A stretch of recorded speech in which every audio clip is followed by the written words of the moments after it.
হরিদাস পাল, বাবার সম্পত্তি, দিদি আমি ওই শব্দ চয়নের মধ্যেই যাচ্ছি না। সিনিয়রিটির দিক থেকে 100% ঠিক কথা বলেছো, তোমার বলার অধিকার আছে, কিন্তু দিদি জুনিয়র আর্টিস্টদেরও বলার অধিকার আছে, সমান অধিকার আছে। হয়তো খুব বেশি বলার অধিকার নেই, কারণ এক্সপিরিয়েন্স কম, তোমরা অনেক বেশি। বা কোঅর্ডিনেটরকে বা কোনো একজনকে সত্যি ডেকে বলেছিল যে একটু সরালেই আমি একটু জায়গা পেলেই আমি দাঁড়িয়ে আমি অক্টোপ্যাডটা সাজিয়ে আমি বাজাতে, আরজিটা আমার টিমের ছেলেরা জানিয়েছিল, কিন্তু তোমার টিমের ছেলেরা সেইটা শোনেনি। পুরোটা না জেনে তুমি ভুল বুঝে লাইফটা করেছো।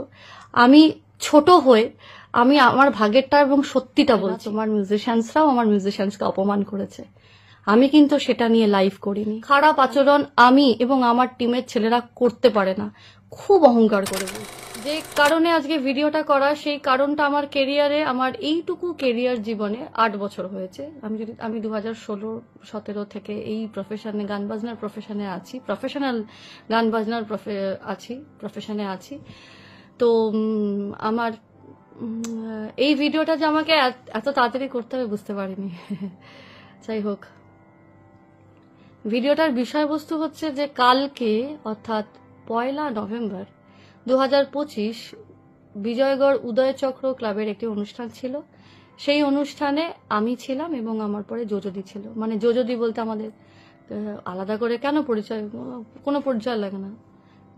যোজো Mukherjee, versatile singer, she is a firecracker on stage, diva, দিদি, top senior living legend right now. আমি মনে করি দিদি নিজেও জানেন, আমি দিদির বাড়িতে আমরা একসাথে বহু গ্যাদারিং এ আমরা মজা করেছি, হাসাহাসি করেছি। খুব কাছ থেকে দিদি আমাকে চেনে এবং বিশাল ভালোবাসি। এবারে সত্যি ভালোবাসি কি ভালোবাসি না সেটা দিদি হয়তো আজকে একটা প্রশ্ন তুলেছে যে আমি সত্যি ভালোবাসি নাকি পেছনে বাকিদের মতন করেই আর কি মুখে একটা ফেক আইডেন্টিফিকেশন নিয়ে কথা বলি। যদি আমি তোমার মতনই, বিশ্বাস করো যদি, গুড মর্নিং, আমার প্রণাম নিও, আমি তোমার মতনই স্পষ্ট বক্তা। আমি এটা শিখেছি তোমার থেকে, দিদিদের মানে বড় যারা সিনিয়র লোপাদির থেকে। একদম স্পষ্ট কথা, সত্যি কথা স্পষ্টভাবে বলো। যার কাছে ভালো হবার হবে, যার কাছে ভালো হবার হবে না। সত্যিটা সত্যি, সত্যিটা সত্যি। কিন্তু দিদি তুমি পুরো সত্যিটা না জেনে কালকে একটা লাইভ করেছো। তুমি পুরো সত্যিটা না জেনে কালকে তোমার অনুষ্ঠান চলাকালীন তুমি স্টেজে দাঁড়িয়ে আমার এবং আমার টিমের নামে এবং আমার ম্যানেজার, যেটা তোমার ধারণা যে ইউ থিঙ্ক দ্যাট আমার ম্যানেজার আমার হাজবেন্ড। দিদি আমার ম্যানেজারই আমার হাজবেন্ড, পারিজাত আমার ম্যানেজারই আমার হাজবেন্ড। তো তুমি সত্যিটা না জেনে, তোমার কাছে পুরো খবরটা না জেনে তুমি আমার উপরে রেগে আছো এবং সেই রাগের বহিঃপ্রকাশে তুমি কালকে অনুষ্ঠান করে অত রাত্রে রেস্ট না নিয়ে তুমি একটা খুব রেগে গিয়ে লাইভ করেছো এবং আমার আর আমার টিমের নামে অনেক কথা বলেছ। আমি জুনিয়র আর্টিস্ট দিদি, আমি তো তোমার ভুল ধরতে পারবো না, আমার ধরার অধিকার নেই, কিন্তু যে অধিকারটা আছে তুমি অ্যাজ এ সিনিয়র আর্টিস্ট হয়ে যে অধিকার বসে কথা বলেছো, আমি জুনিয়র আর্টিস্ট হয়ে আমি আমার ভাগেরটা বলি।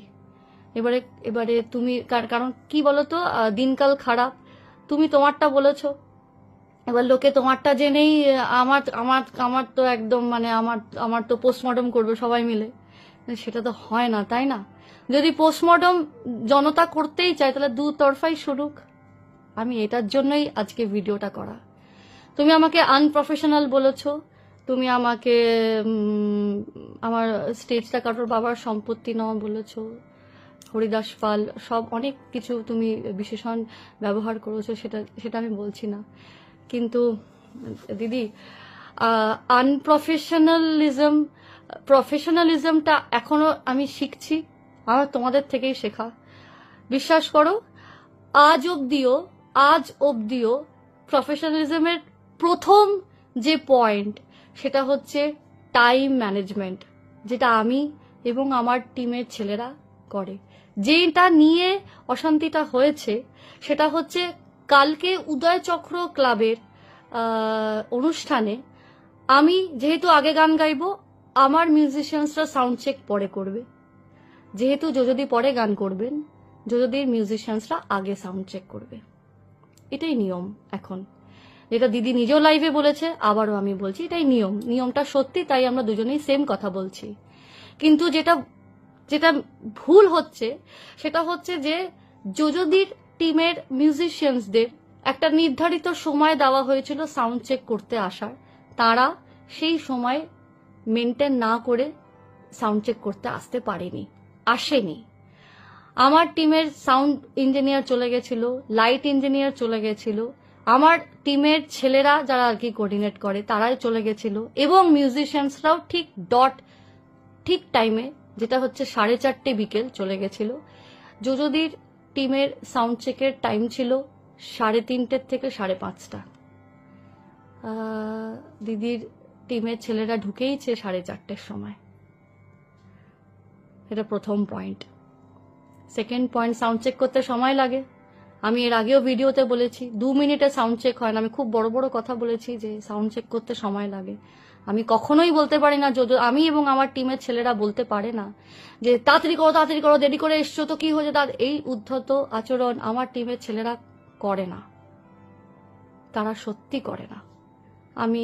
তারা অনেক সিনিয়র অ্যাডাল্ট, তাও আমি অনেক শাসন করি, এটা করবি এটা করবি না। মানুষ, আমি তাও বলবো যে ওরা করে না দিদি, এবং আপনাদেরকেও বলছি ওরা করে না। অনেক কিছু স্যাক্রিফাইস এবং কম্প্রোমাইজ করে অনুষ্ঠান করা হয়, সেটা যোজদির টিমের ছেলেরাও করে, আমার টিমের ছেলেরাও করে, যে কোনো আর্টিস্টের টিমের ছেলেরা করতে বাধ্য হয় না, যাতে অনুষ্ঠানটা সুস্থভাবে হয়। কিন্তু এই সিচুয়েশনটাতে যখন যোজদির টিমের ছেলেরা স্বাভাবিক দেরি করে সাউন্ড চেক করতে এসেছেন, তারা একটা নির্ধারিত সময় সাউন্ড চেক করবে, সাউন্ড চেক করতে সময় লেগেছে। এবার সাউন্ড চেক করে স্টেজ থেকে নিচে নামবে, আমার টিমের ছেলেরা স্টেজ থেকে উপরে উঠবে, এটা একটা 15 থেকে 20 মিনিটের গ্যাপ। তার মানে আরো পিছিয়ে গেল সাউন্ড চেকটা আমাদের। এদিকে গেটে, উদয়চক্র ক্লাবের গেটে প্রচুর মানুষ দাঁড়িয়ে আছেন, অনুষ্ঠানটা দেখবে। ক্লাবের ছেলেরা তথস্থ হয়ে গেছে যে দেরি হয়ে গেল, তাড়াতাড়ি করে, স্বাভাবিক। এবারে পুরো দায়ভারটা এসে পড়বে আমাদের উপরে, মানে তাড়াতাড়ি করে এই যে আওয়াজটা, এই যে একটা মন্ত্র, তাড়াতাড়ি করো, এটা যারা সাউন্ড চেক করে, মানে পরে যারা সাউন্ড চেক করে তাদেরকেই শুনতে হয়। ব্যাপারটা তাই, আমি যদিও আগে গান গাই, কিন্তু সাউন্ড চেকটা তো পরে করতে হচ্ছে, মানে অঙ্কটা এরকম। মানে আমি বোঝাতে পারছি কিনা জানি না, ব্যাপারটা এইটাই। এবার সাউন্ড চেক করতে একটা সময় লাগে। মঞ্চটার কথা বলি, মঞ্চটা অনেক বড়, দারুণ মঞ্চটা, একেবারে মানে যদি চলতি ভাষায় বলি, একেবারে সোনায় বাঁধানো মঞ্চ, ভীষণ সুন্দর মঞ্চ, প্রচুর আলো, প্রচুর কিছু আছে। এলইডিটা কত বড়, লম্বা এলইডি, বেশ ভালো, একটা মজাদার ব্যাপার। এবারে রাইজার থাকে, মানে স্টেজের ওপরে আরেকটা ছোট্ট স্টেজ থাকে, যেখানে ড্রাম, পারকাশন যারা বাজান তারা দাঁড়ায় একটু উঁচু করে, যেটা আপনারা দেখেছেন, আপনারা সবাই জানেন, মেদিনীপুর দিকে, আমাদের কলকাতার দিকে, পুরুলিয়ার দিকে যেটা হয় আর কি। তো ওইরকম রাইজার হয়েছে। এবার স্টেজটা দৈর্ঘ্যতে অনেক বড়, প্রস্থতে একটু কম। এবার যোজদির টিমের ড্রাম যিনি বাজান এবং কঙ্গো বাজান, বা আমি তো জানি না, হ্যাঁ কঙ্গো, আমি 3টে কঙ্গো দেখলাম কি 2টো কঙ্গো দেখলাম, আমি ভুলও হতে পারি, আমাকে শুধরে দেবে যোজদি, কেমন। ওইগুলো এমন একটা জায়গায় আছে, সেই জায়গাটায় আর জায়গা ছিল না আমার টিমের ছেলেরা যা অক্টোপ্যাড বাজাবে, পারকাশন বাজাবে, সেটা দাঁড়ানোর। সেই দাঁড়ানোর জায়গাটা সত্যি দিদি ছিল না, তুমি দেখোনি, আমি দেখেছি। ব্যাপারটা হচ্ছে এই জায়গায়, মানে তখন বুবাইদা, মানে আমার টিমের যে অক্টোপ্যাড বাজান, তিনি যদি তোমার টিমের ড্রামারকে বা কোঅর্ডিনেটরকে বা কোনো একজনকে সত্যি ডেকে বলেছিল যে একটু সরালেই আমি একটু জায়গা পেলেই আমি দাঁড়িয়ে আমি অক্টোপ্যাডটা সাজিয়ে আমি বাজাতে পারবো। সেই ড্রাম কিটটা হচ্ছে 2 ফিট সরানো, 2 ফিট একটু সরালেই আমি জায়গা পাবো, আমি বাজাতে পারবো। এই আর্জিটা আমার টিমের ছেলেরা জানিয়েছিল, কিন্তু তোমার টিমের ছেলেরা সেইটা শোনেনি। তারা বলেছে যে এটা হবে না, এরকম ভাবে সরাবো না। এবং তার মানে কথা বলার টোনটা আর বহিঃপ্রকাশটা সেই সময় ঠিক ছিল না। যদি তুমি জানো না, আমি তোমাকে জানাচ্ছি, বিশ্বাস করো, তুমি পুরোটা না জেনে তুমি ভুল বুঝে লাইফটা করেছো। আমি ছোট হয়ে আমি আমার ভাগেরটা এবং সত্যিটা বলছি তোমাকে। এটা এটা এটা তোমাকে শুনতেই হবে। যখন বুবাইদা সবার সামনে বলতে গেল, তখন একটা কথা কাটাকাটি হলো, কারণ তোমার টিমের ছেলেরা বলেছে সরাবো না। তো স্বাভাবিক, তখন সবার প্রেস্টিজে লাগবে। তুমি যেমন বলেছো যে একটা মিউজিশিয়ান আরেকটা মিউজিশিয়ানকে অপমান করতে পারে না, তোমার মিউজিশিয়ানসরাও আমার মিউজিশিয়ানসকে অপমান করেছে। আমি কিন্তু সেটা নিয়ে লাইভ করিনি, আমি স্টেজে দাঁড়িয়েও বলিনি। তার থেকেও বড় কথা হচ্ছে দিদি, একটু আমরা সবাই একটু একটু পাশে আমি বলিনি তোমার ড্রাম কিট তোমার কঙ্গো সব উঠিয়ে দাও। আমি ওই উদ্ধতটা দেখাইনি, ওই আনপ্রফেশনালিজমটা আমি দেখাইনি, যেটা তুমি বারবার লাইভে মেনশন করছো। খারাপ আচরণ আমি এবং আমার টিমের ছেলেরা করতে পারে না। খুব অহংকার করে বলছি, খুব অহংকার করে বলছি। কারণ এই গোটা সিস্টেমটাতে আমি নিজেও তাই করি, আমি ওদেরকেও তাই শিখিয়েছি। টাইমে পৌঁছাবে যাতে কমিটি বাজে কথা না বলতে পারে, টাইমে পৌঁছাবে যাতে অনুষ্ঠানটা সুস্থভাবে হয়, টাইমে পৌঁছাবে যাতে সাউন্ড চেক করার সময়টা পাও, টাইমে পৌঁছাবে যাতে একটু চা খাওয়ার, একটু জিরোনোর, একটু সবাই যা হয় সিগারেট টিগারেট খায়, এই টাইমটাও পাও। এই গোটা টাইম ক্যালকুলেশনটা নিয়েই আমি এবং আমার গোটা টিম কাজ করে। আজকে মানে গতকালও তাই করেছিল। কিন্তু ড্রাম কিটটা যখন সরলো না, তখন সেই মুহূর্তে সেই টাইমটাতে তোমার টিমের কোনো কেউ ছিল না দিদি, সত্যি ছিল না। এবং তখন বাধ্য হয়ে আমরা কমিটিকে ডেকে, কারণ কমিটি তখন মাথায় বজ্রাঘাত যে অনুষ্ঠানটা তো শুরু করতে হবে, কারণ প্রচুর লোক কালকে হয়েছিল, প্রচুর লোক হয়েছিল বিজয়গড়ে। তো তাদেরকে সামলাতে হবে, সব মিলিয়ে মিশিয়ে আমরা কমিটির লোককে বললাম যে ড্রাম কিটটা সরাবো। 2 ফিট সরিয়েছে দিদি। তোমার টিমের ছেলেরা ছিল না, তোমার পারমিশন ছাড়া, তোমার টিমের পারমিশন ছাড়া, তোমার কেন যে কোনো আর্টিস্টের এই কাজটা আমরা কোনোদিন আজ পর্যন্ত করিনি। এমন অনেক অনুষ্ঠান হয়েছে যে আমরা সাউন্ড চেক করে গোটা অক্টোপ্যাড সরিয়েছি, ধামসা সরিয়েছি, বাঁশি সরেছে, ব্যঞ্জো ম্যান্ডোলিন সরিয়েছে, কারণ তার আগে কমিটির নিজস্ব অনুষ্ঠান থেকেছে। কেউ যাত্রা করেছে, কেউ কবিতা বলেছে, কেউ গান গেয়েছে, কেউ নেচেছে। এই বিশ্বাস করো, এই উদ্ধত, এই আনপ্রফেশনালিজম যেটা তুমি বলেছো দিদি, আমরা এটা করিনি, ভবিষ্যতেও হবে না। কারণ ওই মন্ত্রেই দীক্ষিত যে টাইমে কমিটি বলে সেই টাইমের 1 ঘন্টা আগে আমার টিমের ছেলেরা ঢোকে, ঠিক যাতে কোনো রকম কথা বা অসুবিধা শুনতে না হয়। কিন্তু তুমি যেটা লাইভে এসে বলেছ যে তুমি ভীষণ রেগে গেছো, হরিদাস পাল বাবার সম্পত্তি, দিদি আমি ওই শব্দ চয়নের মধ্যেই যাচ্ছি না।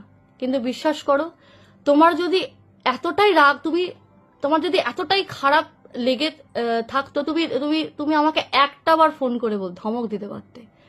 যদিও আমি কোনো ভুল করিনি দিদি, আমার টিমের ছেলেরাও ভুল করেনি দিদি, তুমি তাও আমাকে দিদি হয়ে ফোন করে একেবারে আপাদমস্তক দিতে।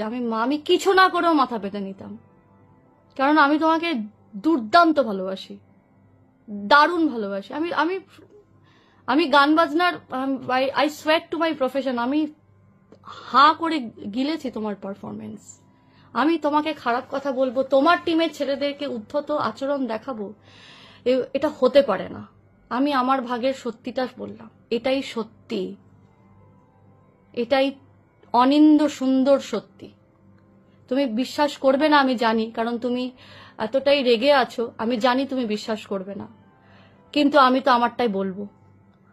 আর হ্যাঁ, বাবার সম্পত্তি নয়, অবশ্যই নয়, আমার নয়, তোমার নয়, XYZ কারণ নয়। তুমি সিনিয়র আর্টিস্ট দিদি, ডিউ টু রেসপেক্ট, তুমি সিনিয়রিটির দিক থেকে 100% ঠিক কথা বলেছো, তোমার বলার অধিকার আছে। কিন্তু দিদি জুনিয়র আর্টিস্টদেরও বলার অধিকার আছে, তারাও কাজ করে খাচ্ছে, তাদেরও বলার সমান অধিকার আছে। হয়তো খুব বেশি বলার অধিকার নেই, কারণ এক্সপিরিয়েন্স কম, তোমরা অনেক বেশি এক্সপিরিয়েন্স, তোমাদের শব্দ ভান্ডার অনেকটা বেশি, আমাদের শব্দ ভান্ডার অতটা বেশি নয়। সত্যি তো, আমি তো মানে জুনিয়র আর্টিস্ট, আমি অ্যাজ সাচ কিছুই করে উঠতে পারিনি। আমার না আছে সিনেমার গান, না আছে অ্যাওয়ার্ড, কিচ্ছু না। কিন্তু দিদি বিশ্বাস করো, আমি যতটুকু গান বাজনা করি, মাটির গান গাই, কথা বলে বলে হাত পা ঘুরিয়ে ঘুরিয়ে নেচে নেচে গান গাই, ব্যাস এইটুকু গান গাই, পয়সা নিই, চলে আসি।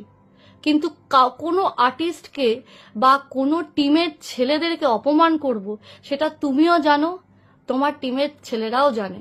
তোমার টিমের ছেলেদেরকে আমি খুব ভালো করে জানি, আমরা আমেরিকার শো করেছি, আমরা একসাথে বসে পার্টি করেছি, আড্ডা দিয়েছি, বক বক বক বক করেছি, খাবার বানিয়েছি, সেই সমস্ত স্মৃতিগুলোকে সাথে করে টেনেই বলবো দিদি, তোমার মনে হয় এত কিছু করার পর উদয় চক্র ক্লাবের একটা অনুষ্ঠানে আমি এবং আমার টিমের ছেলেরা আনপ্রফেশনালিজম হয়ে তোমার টিমের ছেলেদেরকে অপমান করবে, এই ধৃষ্টতা আমার টিমের ছেলেদের নেই।